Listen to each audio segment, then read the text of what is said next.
Hello, I'm Adam Gregerman, a professor of Jewish Studies at St. Joseph's University, where I am in the Department of Theology and Religious Studies. I am honored to be asked to speak today and celebrate the 60th anniversary of the Second Vatican Council's document, Nostra Aetate, done under the auspices of Papal International. I'm also glad to have the chance to partner with my colleague, Phil Cunningham, who is also going to be preparing a video and is going to join me for a Q&A session. Um, there's certainly much to celebrate about Nostra Aetate. It really inaugurated a sea change in Jewish-Christian relations. Um, in 1965, I think it would have been hard to imagine before the document had been released just how influential and important that document would be, or any church document. The far-reaching nature of Nostra Aetate, even if not recognized at the time, is really quite remarkable. We've been asked to discuss the profound influence of Nostra Aetate, and I should just start out by noting here that while I'll talk about the Catholic world and the Catholic-Jewish relationship, the influence has been on other Christian groups as well, who have been, of course, made aware of Nostra Aetate and inaugurated some remarkable changes in their teachings as well. Um, Let me start just briefly by saying something about the issuance of the document, in particular the reception of the document. When the document was first issued, the Jewish response to it was mixed. Jews were um, somewhat troubled by the retention of certain terminology that they had found troubling about, for example, the ancient covenant, the focus on ancient Israel without really anything about living or contemporary or post-biblical Judaism. There was a sense from certainly many that Jews need not be exonerated by Catholics for something that Jews didn't do, the crucifixion of Jesus. And so I would say at most the response was sort of neutral, with some voices that were more positive and of course some that were negative. What's remarkable to realize is that the document Nostra Aetate both lay the foundation for major changes to take place in Catholic theology as Catholics built upon the original document, but also the Jews came to appreciate just how important it was. And so while the document should not be looked at simply as a statement from the 1960s, but really when we think about it, especially looking back 60 years later, it is part of a continuum of changes that it really laid the foundation for. And Jews certainly came to appreciate that over time. My goal today is to review some of the most important contemporary issues in Catholic theology that have their roots in Nostra Aetate, and to do so um, partly from a Jewish perspective. I want to look at the ones that have future promise, some ideas that can, I think, be built upon constructively, and that Nostra Aetate was their starting point, but later Catholics have taken the ideas there much further and built a really sophisticated sort of theology of Judaism that is itself still in development. I should note, of course, in development, often in dialogue with Jewish scholars, thinkers, rabbis, clergy, etc. Um, the documents that I'm going to look at are they're excerpts from church and papal statements. They go back, in some cases, decades, but I've tried to include, where possible, contemporary sources or near contemporary sources, like the statement from 2015, the gifts and calling of God are irrevocable, which was the most recent major statement released by the Vatican dealing with Jews and Judaism in a kind of th substantive theological way. Now, I'm going to share my screen and put up um, some slides, some PowerPoints, and sort of lead us through some excerpts from some quotes. Um, okay. Um, okay. Um,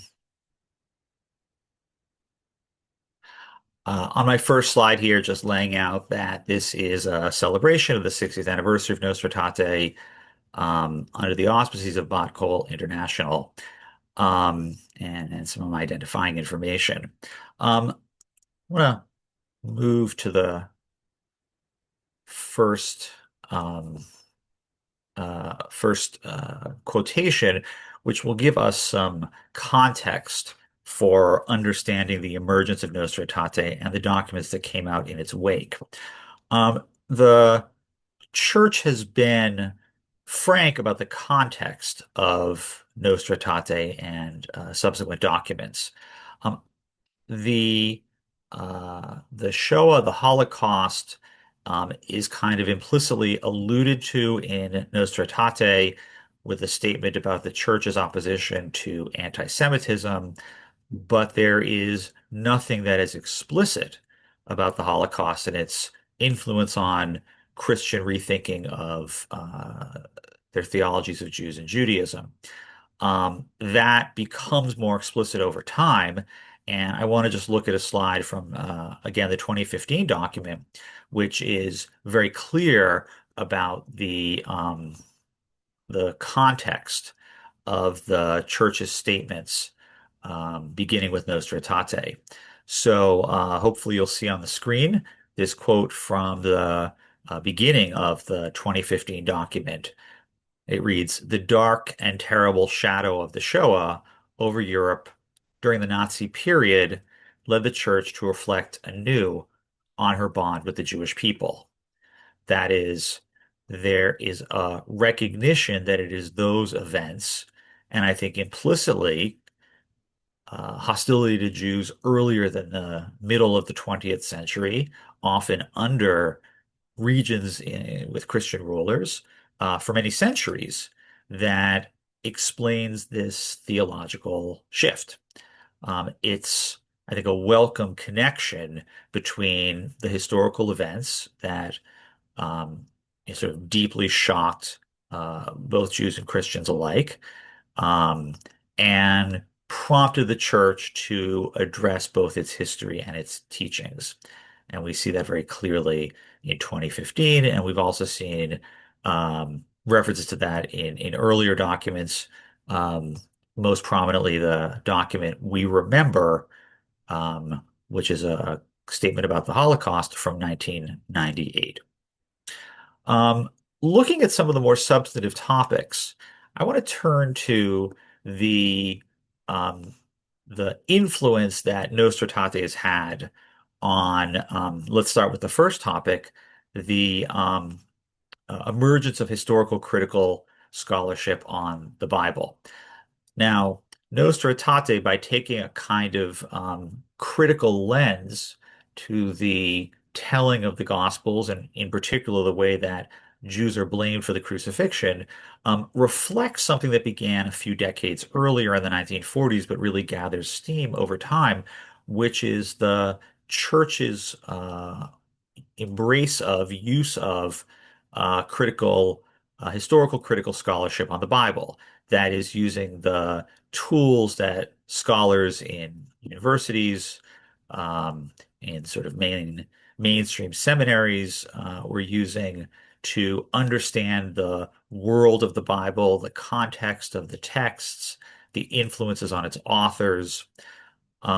This is something that has been a very welcome change. And I have here a quote from the 1985 document, The Notes on the Correct Way to Present the Jews and Judaism in Preaching and Catechesis.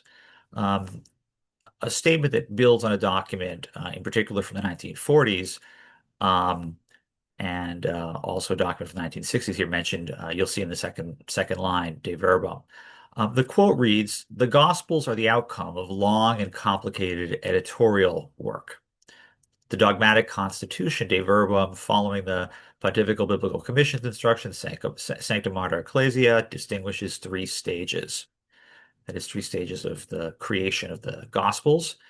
The sacred authors wrote the four Gospels, selecting some things from the many which have been handed on by word of mouth or in writing, but always in such fashion that they told us the honest truth about Jesus.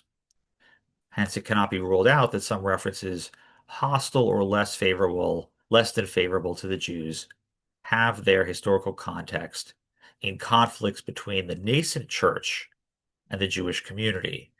And when they say the nascent church, they mean certain controversies in the Gospels reflect Christian-Jewish relations long after the time of Jesus.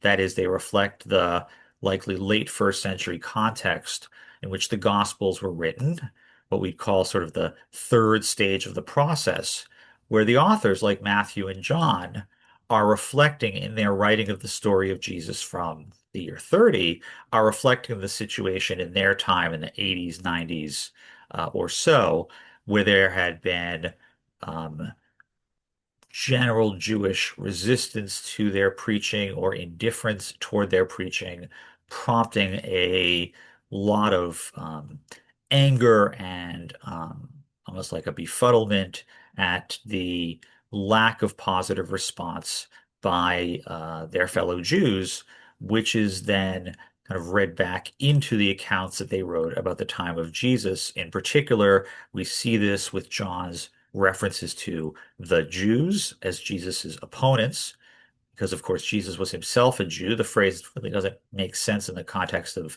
Jesus's life. But the church is recognizing that not everything in the Gospels comes directly from Jesus, or the authors of the Gospels are just simply repeating um, exactly what had been handed down to them from a few generations earlier. Rather, the Gospels, as scholars now know, are the result of choices made by the authors who, in the end, gave us the written text that we have, and the documents reflect their interests. Um, Next, I want to talk about Jesus's Jewishness as something that the church has been affirming. This has been a scholarly trend for decades, but the church has really picked up on this.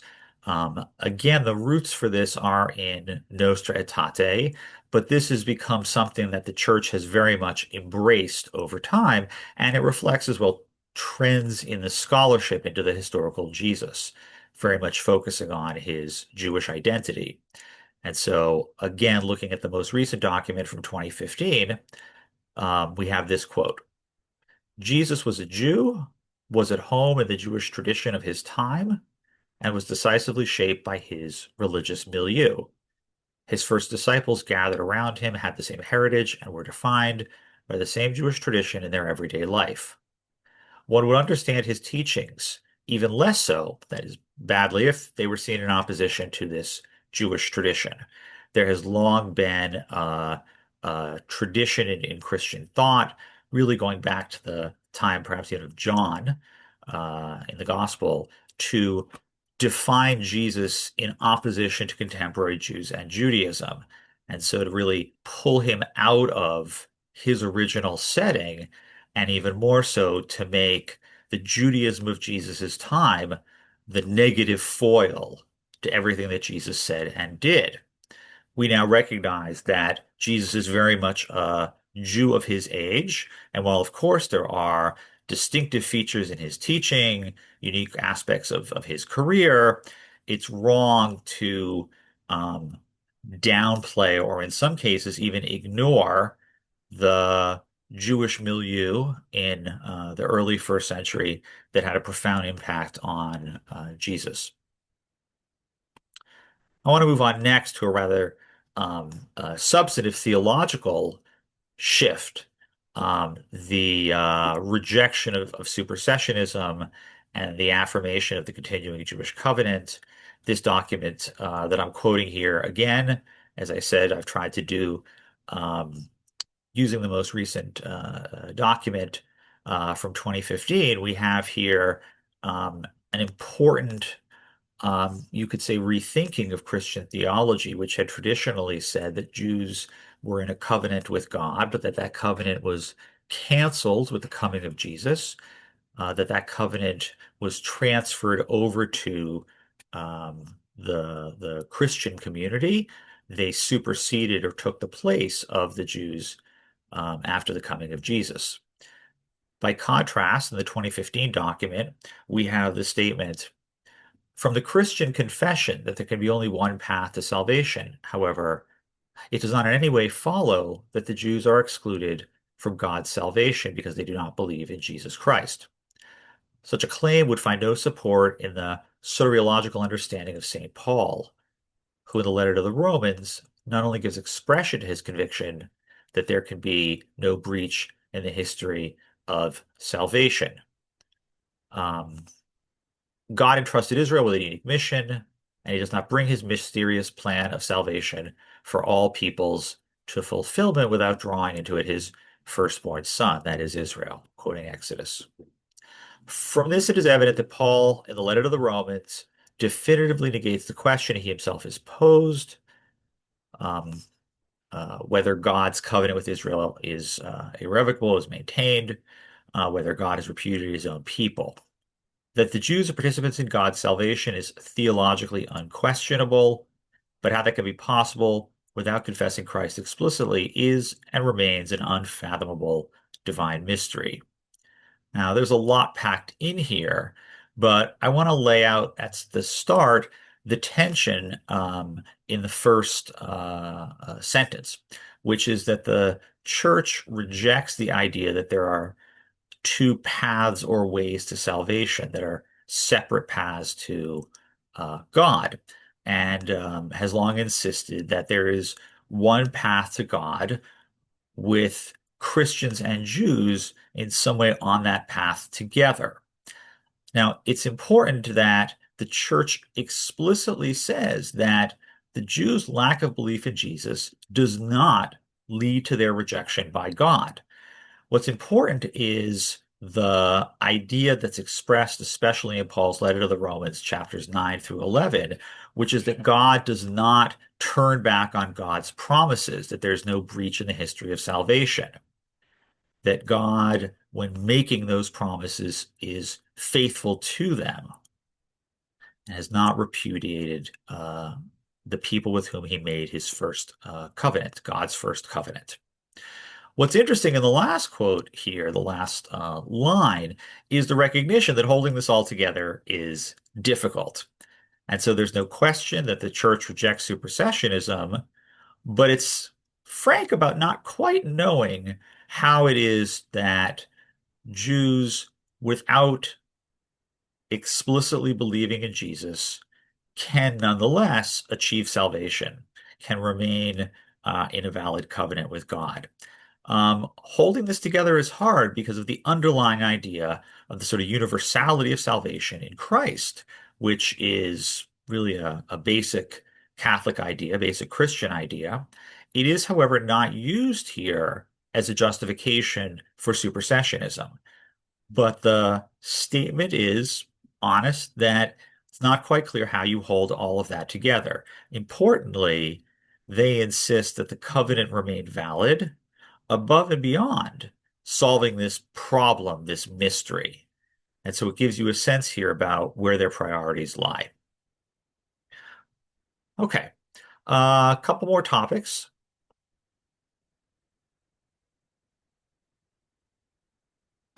Okay, I next want to talk about the ongoing legitimacy of post-biblical Judaism. And I have two quotes. There's a kind of development over time, as you see here in these two quotes, one from 1980 and one from, as we'll see, from 2015. I want to start with the Pope's quote, Pope John Paul II's quote in 1980 when he spoke in Mainz, Germany. You have that at the top. This was a very important speech because of the ideas he presents. The first dimension of this dialogue, that is, the meeting between the people of God of the Old Covenant never revoked by God, and that of the new covenant is at the same time a dialogue within our church, that is to say, between the first and second part of her Bible. In this connection, the directives for the application of the Conciliar Declaration Nostra Aetate say the effort must be made to understand better everything in the Old Testament has its own permanent value. And when he says Old Testament, he has Judaism in mind, and its rootedness in the Bible. A second dimension of our dialogue, the true and central one, is the meeting between present-day Christian churches and the present-day people of the covenant concluded with Moses. Now, there are a couple of phrases here that are especially important and should be pointed out. The first here is the covenant never revoked. You see here in the second sentence the idea similar to what we saw in the last on the last topic. The covenant has not been canceled for the Jews even after the coming of Jesus. And while there is an old covenant and a new covenant, they are in some really positive relationship to each other. That the sort of chronological claims here are that the value, the legitimacy of Judaism goes beyond the period of the Bible. And so you see this, for example, in his insistence here about 4 lines at the bottom on the permanent value of the Old Testament, by which he means, I think, the covenant with the Jewish people. Particularly important is where he makes this explicit and talks about a meeting between, and he affirms two legitimate groups here, present-day Christians and present-day Jews. Right? This is an important shift away from the ambiguity in Nostra Aetate, which does focus primarily on the biblical roots of Judaism and Christianity, to then, in this case, look to present-day Judaism as having its own legitimacy.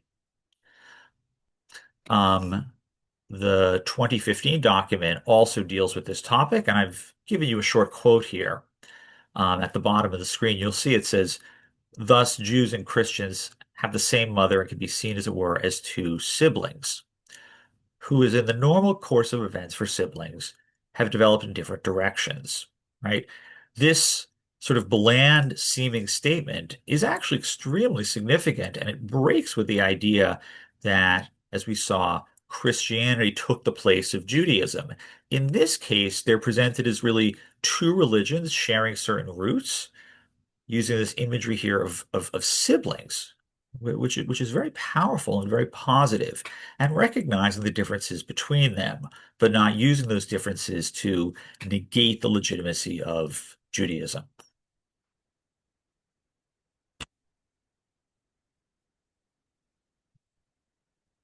Okay.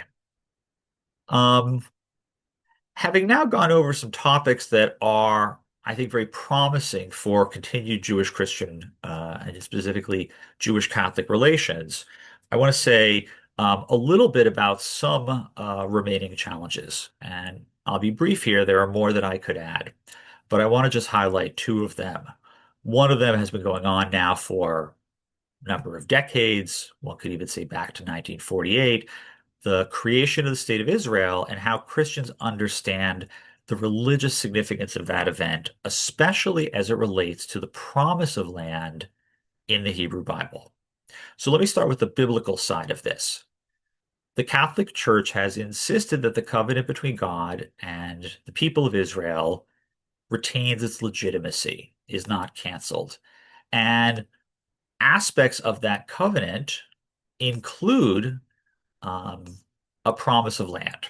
And so you go back right to the first appearance of the covenant in Genesis 12, Genesis 15, etc. Promises of land to the patriarchs are central to that idea of the covenant. However, there has been a strong resistance to moving from a kind of general affirmation of the covenant, as you see in Catholic statements here. There's an affirmation of the covenant generally. There's a strong reluctance to looking at, in this case, a central component or central aspect of the covenant, which is the promise of the land. And that issue is raised most pointedly, of course, most pointedly in history by the creation of the State of Israel in 1948. And in my view, requires the church to move away from a kind of generic endorsement of the Jewish covenant and to ask and wrestle with the question whether or not Jewish life in the land today, the creation of a sovereign Jewish state, has any religious significance, since it is, at least indirectly, some type of event or even fulfillment or outcome of the original promise of land that we see all the way back in the Bible. And so the simple question would be, is the creation of the state of Israel a fulfillment of a promise contained in a covenant that the church otherwise says retains its validity? There has been a great, um, I want to say, sort of discomfort at saying much about Israel at all theologically.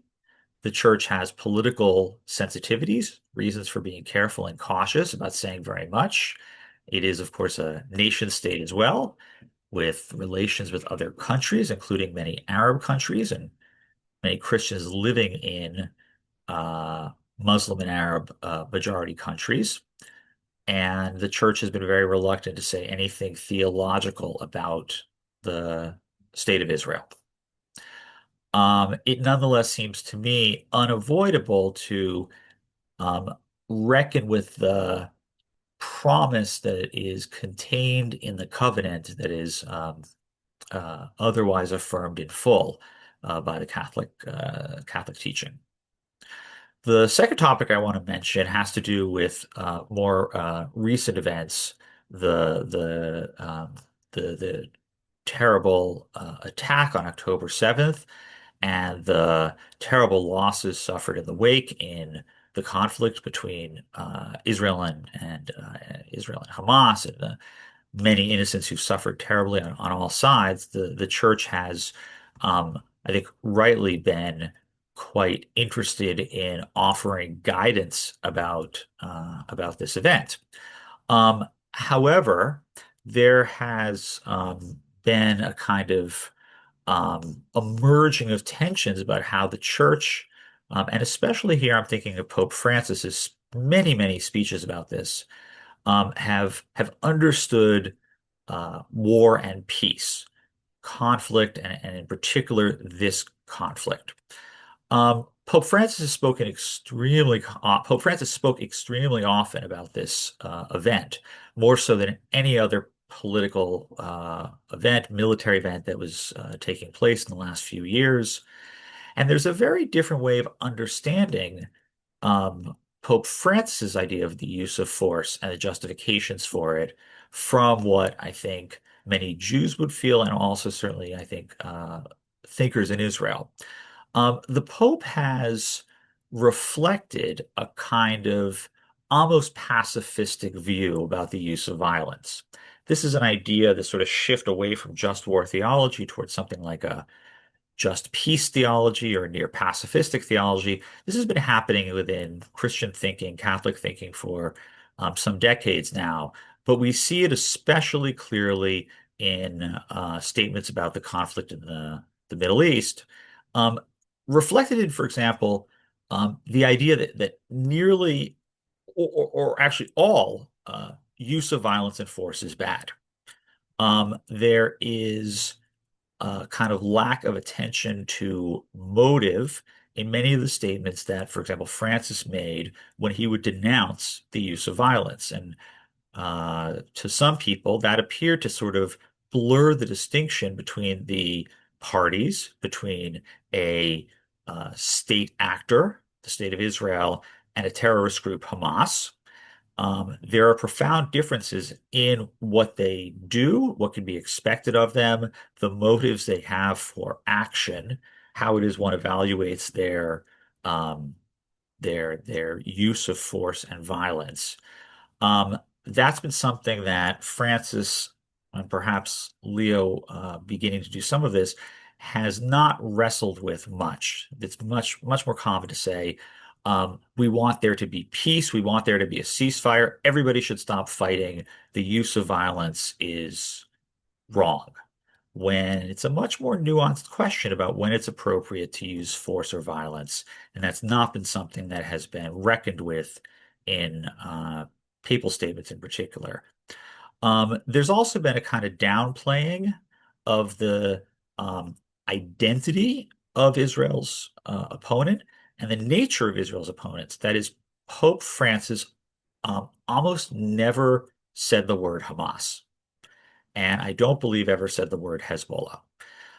Um, it's an odd choice because it seems as if one group kind of, how do you say, sort of flies beneath the radar or receives very little attention, and he focuses um, extensively, almost exclusively on the acts of the state of Israel. Now, there's an imbalance here, of course, between a group and a state, and the idea that he'd have any influence over anyone in the region, one might say, well, more likely over Israel. But his reluctance to talk about the genocidal goals of these organizations, the ways in which they've used violence, and the sort of roots of these organizations, that is, what is it they're aiming for, um, has been a disappointment. It reflects a lack of nuance when talking about this very understandably complicated conflict. Um, I want to end on a point of optimism because, as someone who has been very much involved in Catholic Jewish dialogue for a long time now, I am consistently impressed with the depth of the relationships that have emerged between Catholics and Jews, both at the scholarly level and outside the academic world, the willingness to learn together, to face difficult questions. There's a clear sense, I think, of having a shared goal of improving this relationship for really just about all who are involved in this, the sense of all pulling in the same direction. And that certainly makes me optimistic for the future. So thank you for inviting me to speak. And if you want to be in contact with me, I have my email address on the screen. So thank you very much.